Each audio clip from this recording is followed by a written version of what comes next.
मत भूलैया परदेसिया अपन गाँव रे। तो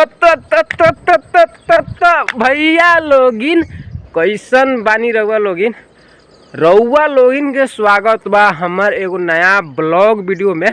तो भैया लोगिन हमार नाम नितेश बा, हम बानी बिहार से आयल बानी तमिलनाडु में कमाए।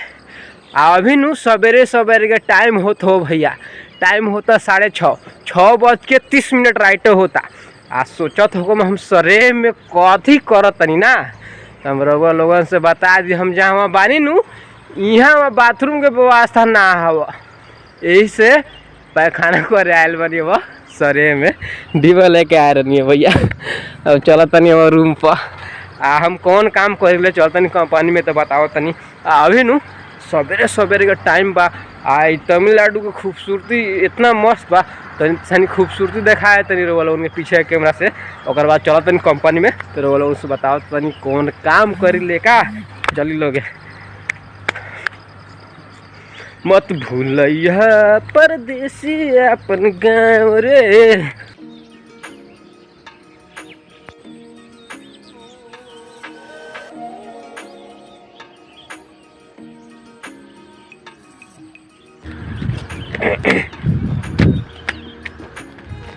मत भूलैया परदेसी। भैया लोगिन हई देखी लोगिन कितना पत्थर बना, बहुत ज़्यादा पत्थर बा। देखी कितना पत्थर बा, यहाँ पत्थर के कोनो इज्जते नहीं के, एने तो पहाड़े बा भैया लोगन। तमिलनाडु में नु पत्थर बहुत ज़्यादा हो, पहाड़ बहुत ज़्यादा हो। हमारा बुझाल हवा तमिलनाडु में नु नेपाल से भी ज़्यादा पहाड़ हवा ना। खाली तमिलनाडु में पहाड़ी इलाका के बाद छोड़ दो, कश्मीर, उत्तराखंड, हिमाचल प्रदेश के बाद हटा के कहत नहीं हो का, खाली तमिलनाडु हो। तमिलनाडु में नु गीट या बालू बहुत सस्ता मिलल हवा। ये सब पत्थर हवा नु, ये सब पत्थर बेचा गल होत। ये सब पत्थर जतो क्रेशर में जतो बड़का मशीन रहल हवा, वहाँ गिट्टी बनता हुआ 6 mm, 8 mm, 10 mm आ बालुओ बनल हवा। हम पर चल जाओ का कंपनी में चल जाओ। जय श्री राम। अब भैया है देखी होता खाली पहाड़े बहने आने खेत में रोपनी भेल बा भैया, तनी बता दी का। है देखी लोग लगता अगे भेलवा 4-5 दिन रोपनी भेलवा, बहुत मस्त लगता नु। चल जाओ अरे कंपनी में।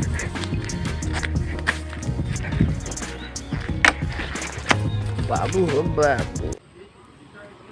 देखी भैया लोगिन हई हवा हमनी कंपनी, एने जेसीबी लागल हवा, एने मिक्सचर मशीन हवा, एने गिट्टी गिरल हवा।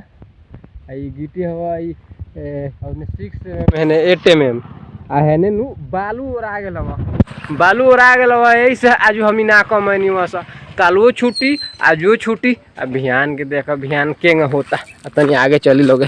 हेने ऑफिस हवा, सीमेंट रूम हवा, आई हमनी के रूम हवा, आई हमनी के रूम बा। भैया लोग सुतले वालों का डिब्बा फेंका होने। देखी भैया लोग ये हेलो बोला ये काम करी लवा। तमिलनाडु में ज़्यादातर यही से घर बनल हवा। हमने के ईटा से जोड़ा लवा घर, एने ऐसे जोड़ा लवा ज़्यादातर। आ ये मशीन है तोपल हो, एने सीमेंट तोप के रखले बाइन सा, लेकिन बालुए नहीं कि कमाई सा। कालुओ छुट्टी आजुओ छुट्टी। अब देखी लोड आवत कि ना, यही में से गिराम से लोड आई तो कहीं कालू ई शिफ्टिंग ना कहनी सा, उठा के हमें से नहीं हटा देनी सा। देख लो भैया लोगन कथी करत लोगन। एक आदमी तो होने पैखाना करे जात हवा बुझे, एक आदमी में सुतले हवा का। हाँ ओ भैया उठो, बिहान हो गई मर्द, उठो।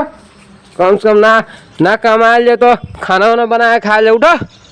हाँ बर्तन तो फुला दिले वालो। ठीक हो भैया लोगन। तो अभी हमने कथी करबो, हम तो पहले मस्त जातनी नहाए का आदत हो नहाए के, काम करते मात्र नहाए के। आ काम ना रहा लीजिए नु वो दिन हम सबसे पहला काम करते हैं नहाते हैं, उसके बाद कुछ करते हैं। ठीक है, तो मिलते हैं आगे, आप लोग वीडियो में बने रहिएगा।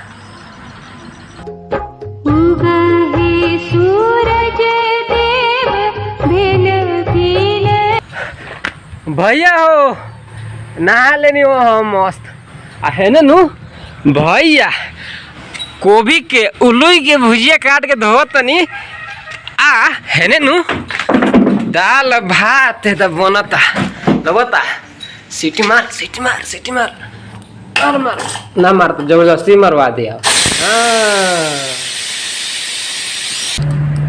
भैया हो अभी नु टाइम 10 बजे था लोड ना आलवा तो हम मस्त 8 बजे से खाना खाओ के आराम करते बस रूम में है ना कहती नु धान कटे वाला मशीन देख ले बड़ा लोगन देख ले वो लोगन जरूर है लेकिन हम रियल में ना देख ले बानी मोबाइल में देख ले बानी आज धान काटे वाला मशीन आयल हो आज रियल में चला नहीं वो देखे और वो लोग देखावत नहीं जे देख लो तो ठीक है बा जे ना देख लो देख ले लोग देखिए भैया लोग पहली बेर देखा तनी वही देखा भैया लोग यही पर से उतरल हवा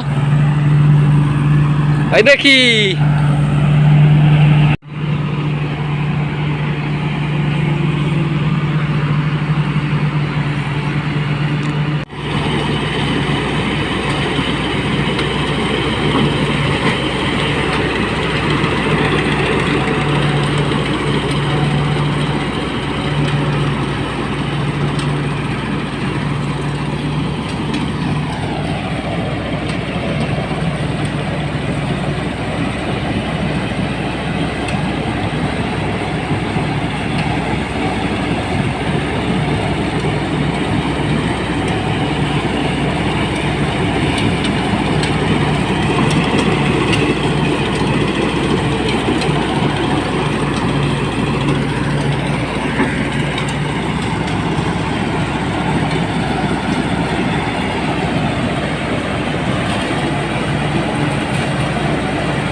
भैया हो ओने मशीन चलत हो तो आवाज ना सुनावत हो हेने जाके बात करत नहीं हो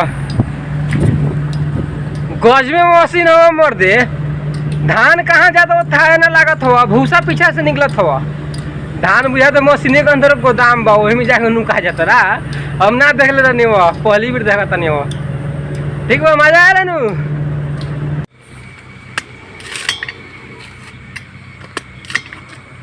का स्टाइल बा नारियल छोड़ावे के भैया हो अभी नु टाइम हो तो शाम के 5 बजत हो लोगों से हम बता दी कल 1 रुपये काम ना आज 1 रुपये काम ना ठन ठन गोपाला बने वस सिर्फ आराम आराम आराम बाहर में भैया आराम बाहराम का आदमी पैसा कमायल बा इतना आराम कैले से गुजर जाई भैया लोग के घरे जाए के बा 3 तारीख आज 30 तारीख है बिहान दीपावली अभी इतना दिन जाए के बाद दिन पहले से अपन व्यवस्था करत लोग नारियल छोड़ावत लोग देखिए नारियल छोड़ावे वाला मशीन लोग लगा के तनिक मरब का सिस्टम बा अभी एगो बोरा नारियल होने धैले वालो है गाछी पर चढ़ के गाछी झाड़ दिलक लोग तो भैया लोग तो हम कथी करता नहीं हुआ वीडियो समाप्त करता नहीं हुआ फिर मिले जाए बिहान दीपावली के दिन ठीक बा बाय जय हिंद हर हर महादेव भर भर के ले जाते लोग अब्बा साफा फ्री के धन लूट लोगन साफा ठीक बा